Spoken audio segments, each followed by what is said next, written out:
तर मैत्रिणींनो, छान असं आपलं आता हे लोणचं शिजलेलं आहे आणि गोड लिंबाचं उपवासाचं लोणचं करण्यासाठी आपण अशा पद्धतीने हे कागदी लिंबू घेतलेलं आहे। तर आता आज आपण करणार आहोत 10 लिंबाचं लोणचं।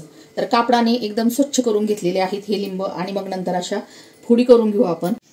तर आपल्याला हे लोणचं कुकरमध्ये करायचं आहे। तर इथं मी कुकरचं भांडं घेतलंय, त्यामध्ये सर्व फोडी घेतल्यात 10 लिंबाच्या आणि त्यामध्ये टाकलेला आहे गूळ, 2 चमचे मीठ आणि 2-3 चमचे लाल तिखट। तर आपल्याला हे सर्व आता एकजीव करायचं आहे, एकदम पॅक बंद ठेवायचे, कारण आपल्याला एक थेंबही पाणी या लोणच्यामध्ये टाकायचं नाही किंवा जाऊ द्यायचं नाही। आणि आपल्याला आता हे भांडं ठेवायचं आहे कुकरमध्ये।